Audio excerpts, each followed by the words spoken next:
Exploding Penguins Unite! It's episode 10 of PrinnyCast for November 10th, 2012. I am once again joined by my cohorts in casting, Mike. Hello. And Grover. Hello. And a special thanks to longplays.org for all their wonderful help in getting us that extra footage that we so often need. And galaxypugs.com for all of their support, which we may be soon taking advantage of their forums for our official PrinnyCast forums, so be keeping a lookout on that. And don't forget that Grover has a channel on YouTube with lots of Game of the Week footage that he showcases practically every day. We'll provide a link down below, and you can also catch the link down at the bottom of our featured page on our channel. Don't forget to check the description for all of our links that we provide for the show, including the links to part 1 and part 2, because we're going to keep on with this half-hour part thing until we get yelled at. So what have we been playing this week, Grover? Well, this week, since it is Game of the Week, I've been playing Tower Wars constantly. The game is a blast, although I gotta admit that there's not a lot of players, so I can't really get into a matched game with others. So it's been just a lot of me playing the classic TD single-player stuff, which that's awesome too. I've also been playing the Game of the Week from last week, Dwarfs, but I only played it once because I'm slightly annoyed with this weird water bug that Chris is aware of that really infuriated me. You guys really need to check that out, even if you just skip to the end. You have to see what. Yeah, it's hilarious. It's funny now, but at the time I was just so baffled at what happened that I raged and just let it destroy me. I could probably stopped it, but I didn't try. I also played The Binding of Isaac, which everybody probably knows of. But that game is mean. I can't even begin to beat that game. I can't even get into I think the 4th level without getting my ass kicked. And straight on to another hard-ass game, Faster Than Light, and I can't beat it. That's all I can say. The game is torturously hard, but it's a blast. And that's so weird to say anymore. I keep saying that for games, that they're torturously hard, but they're fun. It feels like a throwback to the mid-90s strategy games. Yeah, that's exactly what it feels like. Where, the games, they gave you no casual fun. They beat the hell out of you. So how about you, Mike? Well, I've got the typical World of Warcraft. Worms Revolution, I played a little bit more of that. That's turned out to be a nifty little game with its physics engine and the way they did the water. I found a copy of Rhythm Heaven for the Nintendo DS, and since I had Rhythm Heaven Fever for the Wii and I enjoyed that, I went ahead and picked it up. It's pretty fun too. It's just a little different since you don't use motion controls or timed button presses. It's more like timed button presses with what they call flicking. I actually went ahead and downloaded the beta for Hawken, and I played some of that. You finally got a hold of it. I finally got a hold of it. You've been talking about it for weeks. I know, I was so excited too. But I just got so busy with WoW. But it's really fun. It's fairly graphically demanding, not because it's pretty, but because of the way it loads objects, the way it renders things. It's a very busy game. Just a lot of things there. Yeah, in fact, you guys are going to be seeing it too, because I imagine we'll be running the footage as we speak. I died and respawned at the back of the camp, and I couldn't figure out how to get out of there, so I ended up behind at that point, and I couldn't catch up. I only played Deathmatch and Team Deathmatch, so very typical first-person shooter games, and I noticed that it controls fairly similar to most first-person shooters. It really doesn't feel like a mech game, so I've got mixed feelings about that part of it. Not being sluggish is a good thing, but at the same time, you can't feel the weight to it. I can see that you would feel like you're just a big soldier. When I fall from heights, there is a certain weight to that. The way that the jumping and the dashing works really reminds me of Tribes more than anything else. I'm just not sure how I feel about it yet. It's a fun game. I imagine I'll keep playing it, so I'll have more information on it later. Cool. Well, I've been on my usual Congregate runs. Been playing a lot of Minecraft again on the actual Island Nation project. I've got several new buildings up and trying to fix all the changes that's been made since the 1.4.2 came out. There was a lot of old mods that don't work anymore, including one of my favorite, which was single-player mods, which back before creative mode came along in Minecraft was a lifesaver for the type of projects I was doing. Despite the fact that so much is working now, even the graphics are kind of fixed on a lot of the problems I was having. Things like copy and paste is gone, things like fill commands are gone, and then I've also been playing Silent Storm. Now, I know probably 99% of the world does not know what that game is, but it was a game that came out in early 2000s that was the perfect spiritual successor to the old XCOM games. And I've been seeing a lot of footage and streams of the latest XCOM Enemy Unknown coming out, and cannot afford it right now because I just spent a whole lot of money on for work. So I've been trying to hold off on actually buying it, and I had Silent Storm, and I had not been able to run it on Windows Vista. Some issue that was going on there. But apparently it works fine on 7. So I'm finally getting to play it again. It's basically a World War II mercenary-ish kind of group. You've got your random instances, you've got your specific missions. Not so much in the whole base-making part, but yeah, big blast, having lots of fun. Love the destructible environments. I actually expanded out my gameplay, and you guys shrunk yours. Yeah. What's up with that? Man, what is wrong? Less games, playing lots more.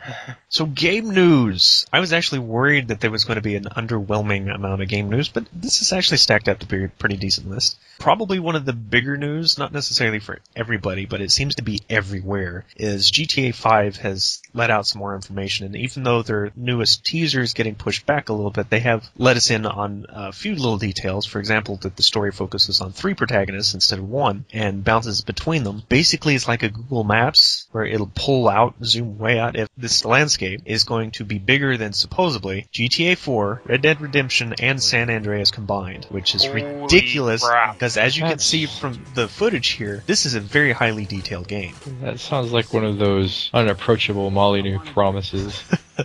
I just hope that they revert the driving back to what it was in San Andreas, because I hated the Grand Theft Auto 4 driving. Not quite the arcadiness of Saints Row, but yeah, a little more toward in between. Not too realistic that you can't do any fancy stuff, but not so arcadey that it's turning on a dime either. I didn't play one past Vice City, so I'm way behind on GTA.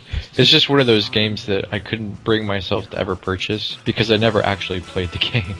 I only ever went and goofed around and did stuff like that, so I was like, that's more of a rental kind of thing. And then there is the Old Republic. Star Wars is going to go free to play on November 15th. Which is kind of a surprise to me because I was expecting it, but I figured the announcement would come in, in a couple of months we're going to be doing this. But I guess it's better that they do it right off so they're not losing any money. So I guess that makes sense. And also today, as of the 10th of November, is the final moments of Final Fantasy XIV before the servers are shut down. Now this isn't permanent, of course, because they're getting ready for the beta alpha test for A Realm Reborn, which will revamp Final Fantasy XIV. There's no word yet on when that's actually going to come about. But there's supposed to be some big events going on today to kind of celebrate the final moments before then. Speaking of online games, it seems like it's going to dominate this a little bit. Elder Scrolls Online gameplay was shown recently in a developer diary. So it's not the first-person shooter-style Elder Scrolls game that many, including myself, might have hoped for. It still looks to shake up a lot of the traditional MMO concepts, so at least stand out from the usual. But graphic-wise, you can put this right up against a lot of the newer MMOs, and I don't know, it looks like more of the same, and that kind of worries me a little bit. It also features a mega server. All of the players will be on one server, although there's hints to alleviate the mass of people flooding everywhere, that it will use phase situations, kind of like what Mike was talking about with WoW, with the instances where when somebody's in one section of it, everybody else would disappear. It kind of sounds like they're going to try to smartly group players to areas, allegedly even finding your friends to make sure they're included in the same area you are. Don't know how that's going to work exactly, but that's what they're promising. That sounds weird, but hey, they pull it off, that'll be amazing. At the very least, nobody has to go server hopping to get on where their friends are anymore. It's one of my biggest gripes about MMOs. I was hoping that they would take the smart path and do something like that. Speaking of Elder Scrolls one last time, Dragonborn has official announced date. That's the DLC that's coming up soon with the rideable dragons, among other things. It will be available December 4th, so just a little under a month away. I can't wait. So now a little more on the legal side of things. It seems like there's always some courtroom drama going on every single week. And this time, Frank Christopher Oliveira, from a former GameStop VP of Public Affairs and Corporate Communications, pled guilty for his embezzling of almost $2 million from his former employees. He could be facing a maximum of 20-year prison sentence and $250,000 in a fine. Wow. Well, he's got that because he got $2 million. True enough. Yeah. You can afford it. It's true. Actually, I don't know what happens to Fun Slide Pad if it gets frozen or if it gets... I imagine it got frozen. And then there's probably the biggest of the legal stories. 7 active duty Navy SEALs, including one of the members of SEAL Team 6, used classified information while they were working as consultants for EA's Medal of Honor Warfighter that was released a couple of weeks back. And they're in big trouble. This is already on top of EA's kind of controversial tactic of a Warfighter webpage that featured links to real-world weapon makers because of their really pushing this whole authenticity thing. And this is also on top of a map pack tied to the movie Zero Dark 30, which is about the SEAL Team 6 raid on Osama bin Laden, which almost seems really poor taste to me. Yeah. But I guess you go with what's popular. Yeah. Well, it's EA. Then Blizzard is in trouble, too, with a class action suit against Battle.net for consumer fraud, unjust enrichment, negligence, and breach of contract and bailment, as the people putting forth the suit is claiming they deceptively and unfairly charging users via the keychain authenticators to secure information from hacker threats that should be part of their responsibility to begin with. Blizzard came forward to say that the lawsuit is pretty much without merit, and they explain their situation rather thoroughly, but we'll see if the court's going to side with this one. Yeah, it's just so common to hear a company say it's without merit. I've heard so many companies say it's without merit and then get their asses handed to them in court. The thing is you're only paying for the cost of actually making it. They're not making a penny off of this keychain. You get to use it forever. And if you don't want to buy the keychain, and most people have smartphones now, they have a program that's absolutely free that is the exact same thing. All you gotta do is put it on your smartphone. Well, as a musician, a lot of us have to deal with something very similar as an anti-piracy device, where they force us to buy a device called an iLock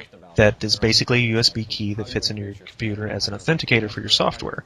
Well, on the one hand, I can understand them trying to protect themselves from pirating anymore, but that once again is putting the bill on us to protect them from losing money, and I don't know, there's something kind of dishonest about all of that to me.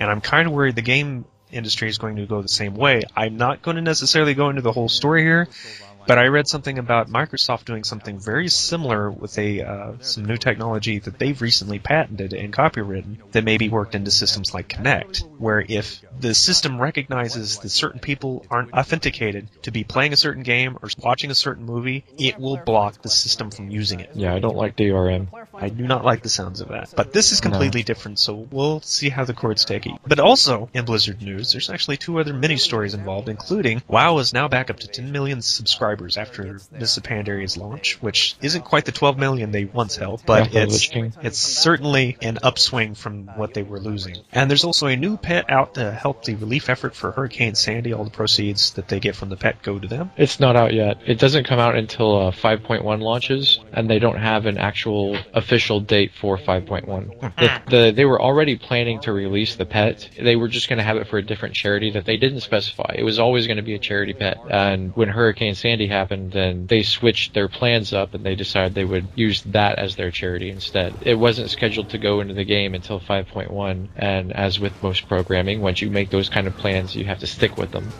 So yeah. And the 2 other major stories this week was PlayStation, the official magazine, is shutting down for the 3rd time, because if anybody remembers from far enough back, there was also Opium, the official PlayStation magazine, and it shut down before taken over by this newest incarnation. And before that, it was the unofficial PlayStation magazine, also known as PSM, which also shut down. So this may not be the end of the magazine, it may just be being turned into something else, but there it goes all the same. And Origin, who actually has been making into the headlines a lot lately on our show, is going to be adding a built-in system for Twitch TV streaming. So nobody needs XSplit, nobody needs any of those other extra programs. They just plug in their game, hit the record button, and away they go.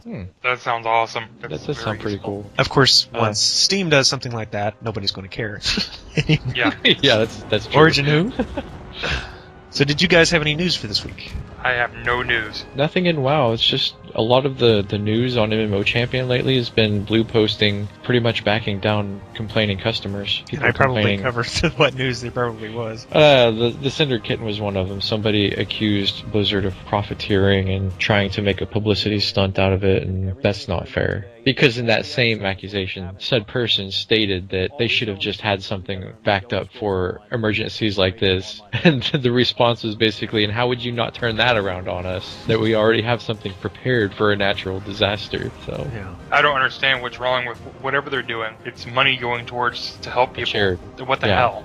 It's just, people have been so weird lately with the things that they complain about. Right? With all the other things going on, some of the things that I'm seeing people complain about on not just the World of Warcraft forums, but on other video game forums and websites, it's just crazy. It's like people are losing their minds. Maybe it's election year or something that's made them go crazy. So calm down. You don't even want twin ducks, baby ducks. You, sir, are a loser. Okay, I see. No one can whisk away those little terriers that we like. Our game releases of this upcoming week are kind of sparse, but there's some really big titles in there that I'm sure a lot of people's waiting for, not the least of which Paper Mario Sticker Star for 3DS. And Monday, Power Rangers Samurai for the 360 comes out. And November 13th is a really busy day. because not only do we have games like F1 Race Stars and Midway Arcade Origins and Monster High, Skulltimate, Roller Maze for various systems, and of course Ben 10 Omniverse for just about every system imaginable. We've got Rift Storm Legion, which is the expansion pack that comes out for the PC. We've got the latest expansion for Sims 3, Seasons, that comes out for the PC. We have Lego Lord of the Rings for PS3, 360, and Wii, which is another one of those big monsters titles a lot of people are waiting for, because Lego sells really, really well no matter what series they have attached to it. But the biggest draw is this is going to be the dukes get put up, the boxing gloves get put on, because Halo 4 launched last week, and now is Call of Duty Black Ops 2 this week, which Call of Duty has traditionally been some of the most money-making media franchises in history in their first weeks alone. So we'll see if people is getting tired of it yet, or if it's going to have a repeat of performance this Tuesday. Well, all I know is that Robert Downey Jr. was in the commercial. Guess who brought a jet to a gunfight?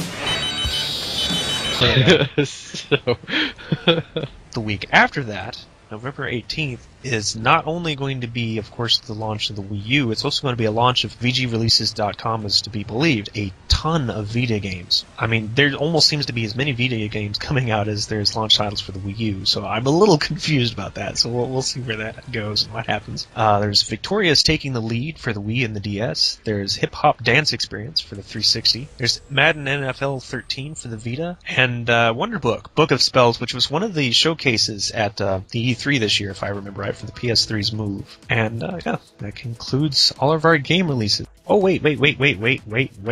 Somebody needs to talk about their game of the week. This game of the week is Waves. Waves was made by Squid in a Box, a game company that consists of a single person, Rob Hell, or Robert Hell. Okay. It's a single person, so it's a game company. Okay. But hey, you know. That's not unusual. It's just the way that sounds, that it's made by a Squid in the Box, and it's made by one person. Yeah, the Squid in the Box, you just said. Yep, game company, Squid in the Box. It's a Squid in the Box. Enough said. Anyways, Waves is an arcade shooter that can soak up hours of your time, which it already has for me and a couple of my friends. It has 5 different game modes and a high scoreboard that lets you compete with your friends or with everybody else in the world if you want to go click on that scoreboard. I also want to mention the music, which is a retro techno mix made by Smiletron. I actually love the songs, even though there's only about 4 of them in the game. Even though they loop over and over, I still love them. The game starts off extremely casual, and you're just like, oh, this is nice. And it quickly escalates to, oh my god, I'm gonna die. I've seen people playing on YouTube, and it gets to the point that if you screw up, you're never gonna be able to get back under control, because they just swarm you as soon as you appear again. I've also noticed that people are calling this a Geometry Wars ripoff, which I don't really go for that. I would call it a replacement, because the creators of Geometry Wars, Bizarre Creations, is now defunct. They're gone. They were bought out and then they closed down. So this is the new Geometry Wars, people. The game is $10, and we'll be putting in the description the places that you can buy it, and that's all there is for the game of the week. So I have a question. Way back when we actually first started talking about this game, and you were telling us how much you were playing it at the time, and how you guys even got me playing it, why wasn't it your first game of the week? Honestly, I'm not very sure. My friend Nil bought it for me. I did not buy the game, so I think that's why I didn't acknowledge it, because he gave it to me and I never really looked at the price. Most of the Game of the Week games are $10. I like to keep them around $10. We may have some that are a little more expensive. I don't ever imagine a Game of the Week being a AAA game company video game. Even if you find something that's on the free end of stuff, like that Super Crate box that I found some time back, that's a rather good game, and you can pick it up for free. Free's so if good you find too. any of those, we'll definitely have some free games too. But yeah, Waves got kind of ignored until this week, and I was just like, what game shall we do? And I was like, I got Waves. So last week's topic was so gigantic, and technically this could even go into a part 3. We'll try not to, but it could happen, so stay with us. We got into the conversation of immersion, and how different inside and outside aspects of video gaming can affect how a person gets involved in their video games. So this last week it was largely about controllers and certain little aspects here and there that our tangents took us to. This time we're going to get into story elements, visuals, and a little more about the sound. And I think before we move to that, though, there's one major controller component that we didn't quite get into that is a really big deal these days, and that is motion controllers, like the Wii, the Move, the Kinect, and the iToy. This is my excitement for PlayStation Move. I am so thrilled. I am just jumping up and down. You know, the positive side of that, if you had 3 TVs, you could technically play all 3 at the same time. Move in one hand, Wii in the other, and the Kinect in between. Oh gosh. No, because the Kinect doesn't use a controller that's the same as the Move. Uses you, so you can move while your arms are using the other two. You are the controller. I gotcha. I like the Kinect. I was just going to throw that. I've only played a couple things on it with a friend, and it was a dance game, so it's not like it was something that you could be really immersed in as far as... That's one of the big sellers, though, is the dance games for all the systems. Yeah, but as far as the topic of immersion, though, dance games don't really fit in. I never feel like I'm a superstar dancer or anything, because I know what I look like and how inaccurate I am with what's on the screen. It is good practice, though, for somebody that's wanting to learn. Well, and it's fun, too. It's just kind of fun to be goofy. But I like the Kinect because it's different. I don't see anything special about the PlayStation Move in reference to the Nintendo Wii, because it's basically the same thing. I haven't played the Wii a lot. I did not like how inaccurate the controller was, and I've seen that despite the fact that there has been advancements on that technology since then, I'm still seeing a lot of gameplay footage where people are really struggling. As a matter of fact, there was a lot of people worried about Skyward Sword being an absolute mess because of how inaccurate it was being shown in a lot of the footage, including Miyamoto on the floor stage of E3 that time when he was trying to get it to work, and it wasn't working. Yeah, I was having a hard time getting it to work, too. So, a lot of the motion controls in the game for your attacks and whatnot, like the Skyward Strike, pretty much turned me off of the game. I played it for a couple hours and then I decided I was done. I don't like the extremely heavy use of the motion control for a game like that. I know you could tell me, oh, well, it's on the Wii, what did you expect? But Twilight Princess wasn't that way. And yes, I know that Twilight Princess was really just a port of the GameCube game. If it does it right, it does it right. Yeah. It is kind of neat to move the controller and watch Link on the screen pretty much make the same motions with the sword. Problem is, there's no gameplay benefit to that, so it's just style points. You can't go and poke somebody with your sword and they react. So do you think it's a technology that's just still early at this point and that it could really be something big, or is it something we'll see kind of pulled out? Problem that I see the most often is that when people sit down to play a video game, they're looking to relax. Now, This isn't necessarily true with something like Call of Duty, where people get on there and they play multiplayer and they get stressed out and super tense about it because they're extremely competitive. Mm-hmm. But you can't really motion control something like that. Games like Legend of Zelda, I always sat down to relax to play the game. I didn't really want to be forced to swing the sword. I didn't go into an exercise routine. Exactly. If I want to do an exercise routine, I'll play Wii Fit. I don't need exactly. That's exactly what I was thinking. So I think combining the two has some merit, but there should be an option for normal controls. No. For those that want it, you can have it. For those that don't, hey, we've made it compatible with the GameCube controller as well. I think everybody would like to see the end of the waggle. It's awesome that they have the waggle and, all the Wii stuff and the motion controls, but just because you have that in a system doesn't mean every single damn game on the system has to be like that. Yeah. Well, it's like the touchscreen on the Nintendo DS. A lot of people thought that it would be used as a gimmick, and a lot of times it was. Mm-hmm. But there were some really cool uses for it, like managing inventory, freeing up all that clutter. That there's some real benefits to that. But I'm not in the industry. I have friends that work in the industry, but they don't really tell me about some of the behind the scenes processes. But I've heard rumors that when you go to make a game on the DS or the Wii for Nintendo, they tell you have to have this kind of functionality to make your game on their system. So you basically have to have a waggle, or you have to utilize the touchscreen in some form or fashion. You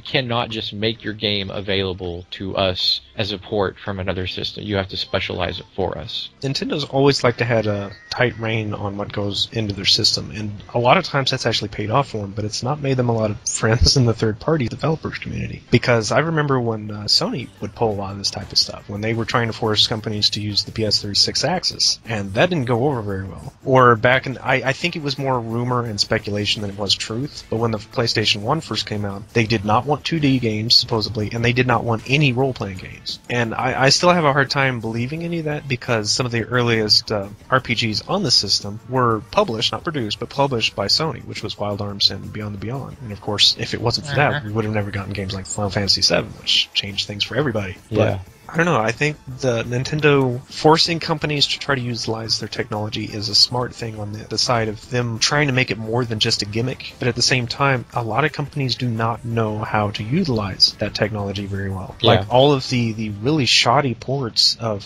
first-person shooters on other systems. It gets put on the Wii, and it's basically a watered-down version with the Wiimote as a mouse. Mm-hmm. So, near and dear to me is sound in games. And despite the fact that I usually direct my attention toward music, matter of fact, a lot of my music background comes from video games, it's also the sound effects and voice acting. A lot of this type of stuff really adds to the immersion of a video game. And that almost goes without saying, because some of the things that people remember most about the old Nintendo games is the great soundtracks. However, I would not consider that necessarily an immersive quality, because they were just background musics to a game. But that changed the further along games went, especially the likes of Metal Gear, which started bringing in a little more of a Hollywood twist to how games were made, and to the point that it wasn't uncommon that big-time Hollywood composers would start working on games, or you'd also have a lot of licensed music. I think one of the more genuine adaptations of something like that would either be like Guitar Hero or the Grand Theft Auto series with the radio. Just putting somebody's famous song in the background for even just a racing game, that is not immersion. No, I did kind of like how Grand Theft Auto used the radio of your car to play different music. I did like that. I think something that helped that out is that the previous incarnations of Grand Theft Auto, even when it was a bird's eye view overhead 2D game, they had the radio back then. It was just music that they made themselves. Even for Grand Theft Auto 3, which was the first one that really revolutionized everything, I don't think too many of those songs were actually licensed. I think a lot of those still came out of their own studio. Well, but how many people listen to the music as opposed to the hilarious talk radio DJ guy?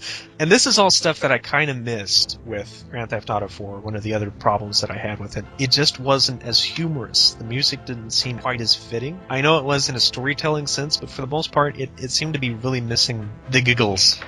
They try to take itself too seriously. Yeah. They cussed way too much in that game, and I know people are just like, oh, cussing and it's Grand Theft Auto, get over it. But no, they went extreme on the cussing in Grand Theft Auto. They cussed for no reason. I mean, before, they would cuss to add exaggeration, but they were just cussing to cuss. Yeah. And there you go. That's technically something into the voice acting. I know it's an offshoot of it, but cursing in video games, that can be an immersive quality in and of itself. But I know a lot of games take it too far, and especially when some voice actors don't really enunciate it properly to the point it sounds stupid for them to even be saying it. The organ has to talk. Final Fantasy VII was a good example of that, where it showed, the exclamation points and all the crazy markings when they said the F word. And Barrett said it a lot. Oh, Barrett, that's what I'm talking about. He said 90% of the cussing in that game. I think you guys can tell already by how often I cuss, but it's not something that I feel needs to be in media at all. But there are instances where if you're trying to make a dramatic point especially, or any kind of emotional impact, certain cursing does affect that very nicely. It adds a lot of weight to things. But when you start using it all the time, and I feel the same way about actual cussing, when it's used all the time, it loses all meaning. It's just somebody trying to be profane for the sake of being profane. And so when you're using it to make a point or make an exclamation, then it suddenly means a lot. Exactly. And it's just really quick, not about video games, but it's like the first time you heard Data cuss in Star Trek. He was a character that never said a single foul word because he was a robot or an android. So it just didn't occur to him to ever use those things because they are supposed to be emotional words. So the first time you hear him cuss, it's like, wow. He's kind of upset. And then there was the reverse angle of using it for humor, like Spock in Star Trek 3. Yeah. The use of language has altered since our arrival. It is currently laced with, shall I say, more colorful metaphors. Double dumbass on you, and so forth. You mean the profanity? Yes. That's simply the way they talk here. Nobody pays any attention to you unless you swear every other word.